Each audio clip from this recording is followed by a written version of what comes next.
الحمدللہ الحمدللہ وکفا وسلام علی عبادہ الذین اصطفی اما بعد اعوذ باللہ من الشیطان الرجیم بسم اللہ الرحمن الرحیم اذ یغشی السدرۃ ما یغشی جب کہ سدرہ کو چھپائے لیتی تھی وہ چیز اس پر چھا رہی تھی ما زاغ البصر وما طغی نہ تو نگاہ بہکی نہ حد سے بڑھی سبحان ربک رب العزت عما یصفون وسلام علی المرسلین والحمد للہ رب العالمین اللہم صلی علی سیدنا محمد وعلی آلہ وصحبہ وسلم۔ پارہ 27واں سورۃ النجم کی آیات مبارکہ 16 اور 17 کی تلاوت کی گئی ہے۔ جیسا کہ گزشتہ درس میں ذکر ہوا تھا اور اس کا ربط اس سے پہلے سورۃ الذاریات سے آ رہا ہے کہ کفار نے آپ صلی اللہ علیہ وسلم کا یہ اعتراض کیا تھا کہ یہ جو قرآن مجید ہے اللہ کا کلام نہیں ہے بلکہ یہ آپ کا گڑھا ہوا ہے، آپ اپنی طرف سے یہ آیاتیں سناتے ہیں اور کہتے ہیں کہ اللہ نے مجھ پر وحی کیا۔ تو اللہ نے اس کا جواب دیا کہ آپ تو جیسے کہ سورت کے شروع میں ہوا تھا وما ینطق عن الہویٰ ان هو الا وحی یوحیٰ، آپ تو اپنی مرضی سے نہیں کہتے، اللہ تعالیٰ گواہی دے رہے ہیں۔ تم جو میرے محبوب پر الزام لگا رہے ہو یہ تو میرے محبوب ہیں، یہ تو آخری نبی ہیں، وما ینطق عن الہویٰ ان هو الا وحی یوحیٰ، بلکہ یہ تو اپنی مرضی سے نہیں بتاتے بلکہ ان کو جو وحی کیا جاتا ہے وہ آپ کے سامنے پیش کرتے ہیں، اور تم اعتراض کرتے ہو کہ یہ قرآن مجید اللہ کا کلام نہیں ہے۔ یہ اللہ کا کلام ہے، یہ اس زور آور فرشتے کے ذریعے اللہ نے آپ پر وحی کیا، جبرائیل امین، روح الامین جو فرشتوں کا سردار ہے، جو بڑا زور آور ہے، جو آپ کے قریب اتنا آیا کہ ایک کمان کا فاصلہ ہو گیا، اور اس اللہ کے فرشتے نے اپنے اللہ کے بندے یعنی نبی کریم صلی اللہ علیہ وسلم پر کچھ یہ وحی پہنچا رہے ہیں۔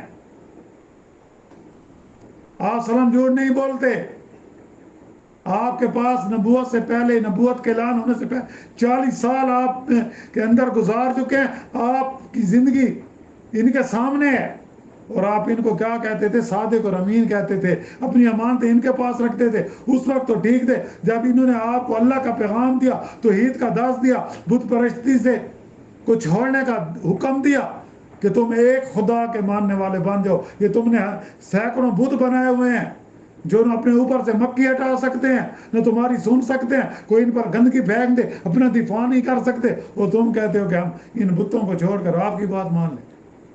یہ کیسی باتیں کرتے ہو؟ جھگڑا کرتے ہو میرے نبی سے۔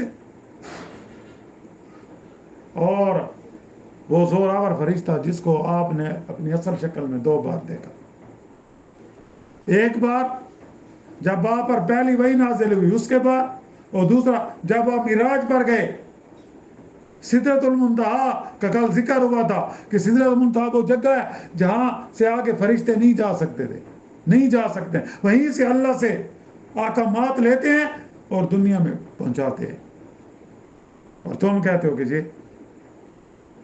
اور وہ سدرۃ المنتہا کیا ہے؟ اس کے قریب جنت المأویٰ ہے، جہاں پر جو سکونت تھی جب حضرت آدم علیہ السلام کی تخلیق ہوئی تو وہ ان کی اماج گاہ تھی۔ اور پھر سدرۃ ما یغشی، جب کہ سدرہ کو چھپا لیتی تھی وہ چیز اس پر چھا رہی تھی، یعنی سدرۃ المنتہا کی اس کیفیت کا بیان کہ سدرۃ المنتہا ہے کیا۔ جب شب معراج میں آپ صلی اللہ علیہ وسلم نے اس کا مشاہدہ کیا، سونے کے پروانے اس کے گرد منڈرا رہے تھے، وہ ایک بیری کا درخت ہے بہت بڑا، جنت کے قریب، جنت المأویٰ کے قریب، اور اس پر سونے کے پروانے اس کے ارد منڈلا رہے تھے۔ جس طرح یہ روشنی ہوتی ہے نا بلب کی تو اس پر پروانے آتے ہیں، تو وہ سونے کے، فرشتوں کا عکس اس پر پڑ رہا تھا، اور رب کی تجلیات کی مظہر تھا ہوا۔ یعنی کہ اللہ کی اس پر تجلیات آ رہی تھی، اس کا مظہر تھا وہی. اور اسی مقام پر نبی کریم صلی اللہ علیہ وسلم کو 3 چیزوں سے نوازا گیا. اس سدرۃ المنتہا پر آپ پہنچے تو اللہ نے آپ کو 3 چیزیں عطا کی، یعنی 3 گفٹ دیے. وہ گفٹ کیا تھے؟ 5 وقت کی نمازیں. یہ ہمیں گفٹ میں ملی ہے، اور گفٹ کی ہمیں قدر نہیں کرتے. سورۃ بقرہ کی آخری آیات آمن الرسول بما انزل سے لے کر آخر تک، یہ بھی ایک دفعہ تو زمین پر وحی کی صورت میں، اور دوسری بات آپ کو اللہ نے وہاں نوازا. یہ جو سورۃ بقرہ کی، اس لیے یہ آیات بڑی پاورفل آیات ہے. سونے سے پہلے اس کو پڑھنا چاہیے. اور اس میں کیا ہے؟ اس میں مسلمانوں کی مغفرت کا وعدہ ہے. اس میں یہ ذکر ہے کہ اللہ تعالیٰ کسی پر کو زیادہ کسی پر بوجھ نہیں ڈالتے، جتنا وہ اٹھا سکتے ہیں. لا یکلف اللہ نفسا الا وسعہا، جتنی ان کے اندر وسعت ہوتی ہے، برداشت ہوتی ہے. اور شرک کی آلودگیوں سے پاک ہے. اور اس میں دعا ہے واعف عنا، واعف عنا، ہمیں معاف کر دے. واغفر لنا، ہماری مغفرت فرما دے. واغفر لنا ورحمنا، اور ہم پر رحم فرما. انت مولانا، تو ہی ہمارا مددگار ہے. فانصرنا، بس ہماری مدد کر علی کافروں پر. یہ جو کافر ہیں، جو اسلام کے دشمن ہیں، جو اسلام کو مٹانا چاہتے ہیں، مسلمانوں کو ختم کرنا چاہتے ہیں، یہ قیامت تک ہمارے لیے دعا بھی ہے کہ ہم اللہ سے مانگیں. تو یہاں یہی ہے، یہ وہ جگہ ہے سدرۃ المنتہا. یعنی آپ کو اللہ نے 3 چیزیں عطا فرمائی. کون کون سی؟ 5 وقت کی نمازیں، 5 وقت کی. دوسرا سورۃ بقرہ کی آخری 2 آیات. اور تیسری مغفرت کا وعدہ. یعنی شرک سے، جس نے شرک کو بچا لیا، شرک سے اپنے آپ کو بچا لیا، شرک کی نجاست سے اپنے آپ کو بچا لیا، جس نے اللہ کے ساتھ کسی کو شریک نہیں ٹھہرایا، جو کسی قبر پر نہیں گیا، کسی مزار پر نہیں گیا، اس کو مشکل کشا نہیں سمجھا، صرف اللہ کو مشکل کشا سمجھا، اللہ کو حاجت روا سمجھا، کسی اور کو. بلکہ اس نے نہ تو کسی صحابی کو مددگار بنایا، نہ نبی کریم صلی اللہ علیہ وسلم کو مددگار سمجھے تو اللہ کو سمجھا. نہ اس نے یا رسول اللہ مدد کا، نہ جو اس نے یا علی مشکل کشا کا، یا اس نے یا غوث عبد القادر جیلانی انصرنی کا، بلکہ اس نے بتوں کو بھی، جس طرح کافر ہیں آج ہمارے مسلمان ہیں، مزار مر جاتے ہیں، ان کے چکر لگاتے ہیں، ان سجدہ کرتے ہیں. جس چیز سے میرے اللہ نے منع کیا ہم آج وہی کر رہے، ہم پھر بھی کہتے ہیں ہم تو پڑھے اچھے مسلمان. شرک میں پھنسے ہوئے ہیں، خرافات میں پھنسے ہوئے ہیں، جن چیزوں سے میرے نبی نے منع کیا ہم وہی چیزیں کر رہے ہیں، اور پھر بھی کہتے ہیں ہم تو اچھے مسلمان. اللہ کیا فرما رہا ہے؟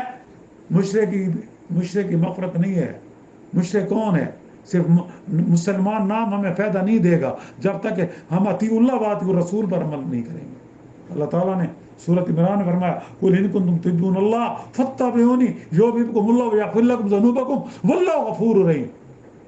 اگر تم کہتے ہو نا ہمیں اللہ سے محبت ہے، قل ان کنتم تحبون اللہ فاتبعونی، پھر کیا قل ان کنتم تحبون اللہ فاتبعونی، حضور صلی اللہ علیہ وسلم کو خطاب، پھر ان کو کہہ دو کہ فاتبعونی، میری اتباع کرو.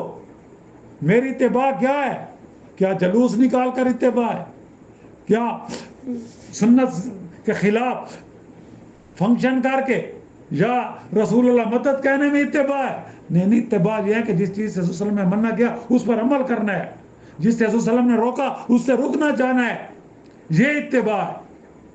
اور پھر اللہ نے کیا کہا؟ نبی کریم ان کو کہہ دو فاتبعونی، بس تم میری پیروی کرو. پھر اللہ نے کیا کہا؟ یحببکم اللہ، اللہ تم سے محبت کرے گا. پھر محبت ہی نہیں کرے گا ویغفر لکم، تمہاری مغفرت کر دے گا. ذنوبکم، تمہارے گناہ معاف کر، ذنوبکم، تمہارے گناہ بھی معاف کر دے گا. ویغفر لکم ذنوبکم، تمہارے گناہ معاف. اور آگے کیا ہے کہ وہ غفور بھی ہے، بخشنے والا، رحیم بھی ہے، رحم کرنے. آج میں خود کو دیکھ لوں، آپ دیکھ کہ آپ آج کتنا نبی کریم صلی اللہ علیہ وسلم کی اتباع کر رہے ہیں. آج کتنی خلافات آ گئی ہیں، اللہ کو چھوڑ دیا ہے، توحید کو چھوڑ دیا ہے. جو میرے نبی کی تعلیم تھی کہ قولوا لا الہ الا اللہ، کہ لا الہ الا اللہ کہہ دو، اس میں تمہاری کامیابی۔ لا الہ الا اللہ کا مطلب کیا ہے؟ کہ میں نے اللہ کے سوا اپنا کسی کو معبود نہیں بنانا، اللہ کے سوا میں نے اپنا کسی کو مشکل کشا نہیں بنانا، اللہ کے سوا میں نے کسی کو اپنا حاجت روا نہیں بنانا۔ آج ہم نے بہت سے مشکل کشا بھی بنا لیے، حاجت روا بھی بنا لیے۔ آج اللہ رحم کرے، آج پہلے تو ان بزرگوں کے مزار تھے، پھر ان کی مورتیاں بن گئی ہیں، عرس ہوتے ہیں ان کو ہار اپنائے جاتے ہیں۔ پھر تم میں اور ہندو میں کیا فرق؟ ہندو اگر بت کی کرے پوجا تو کافر، لیکن مومنوں پر کشادہ رائے، یہ ہمارا، ہاں آج یہ ہے یا نہیں ہے؟ آج کسی کو کہو تو وہ کہیں گے یہ گستاخ ہے نبی، یہ اولیاء کو نہیں مانتے۔ بھئی ہم اولیاء کو مانتے ہیں، لیکن یہ تمہاری خرافات کو نہیں مانتے۔ اور پھر یہاں یہی ہے کہ یہ تین چیزیں اللہ نے دی، ہمیں ان پر عمل کرنا چاہیے۔ 5 وقت نماز کی پابندی کرنی چاہیے۔ سورۃ بقرہ کی آخری آیات ہے، اس کو پڑھو، اور پڑھنا نہیں، اس پر عمل کرنا ہے کہ یہ ہمیں کیا سبق دیتی ہے۔ اور تیسری بات، شرک سے بچنا ہے اپنے آپ کو، اللہ کے ساتھ کسی کو شریک نہیں کرنا۔ یہ 3 چیزیں ہمیں گفٹ میں لیں۔ آج ہم دیکھ لیں، نماز کی پابندی ہم نہیں کرتے، اللہ نے جو ہمیں احکام دی اس پر عمل ہم نہیں کرتے، اور شرک تو ہمارے اندر رچا ہوا ہے۔ آج کسی پر کوئی مشکل آئے نا، وہ لاہور میں جانا، وہ کہتے دادا دربار پر چلے جاؤ، وہ داتا تو صرف اللہ ہے۔ کوئی کہتے ادھر شاہ حسین چلے جاؤ، کہتے ہیں یا نہیں کہتے؟ کوئی کہتا ہے سلطان بہو چلے جاؤ، تمہیں بیٹا نہیں مل رہا، اس بیچارے کا اپنی اولاد نہیں تھی۔ اب بتائیں آج ہم کس میں پھنسے ہوئے؟ شرک میں پھنس چکے ہیں، اس سے نکلنا مشکل ہو گیا ہے۔ اور جو آدمی شرک سے منع کرے اس پر فتوے لگ جاتے ہیں۔ جیسے دیکھیں ڈاکٹر ذاکر نائک صاحب آئے ہوئے ہیں، اللہ ان کی عمر دراز، جنہوں نے 11 لاکھ سے زیادہ ہندوؤں کو مسلمان کیا، اس پر بھی یہ فتوے لگا رہے ہیں بغیرت لوگ، بدعتی لوگ۔ اب بتائیں، جو توحید کی بات کرے وہ غلط ہے، جو خرافات کی بات کرے وہ ٹھیک ہے۔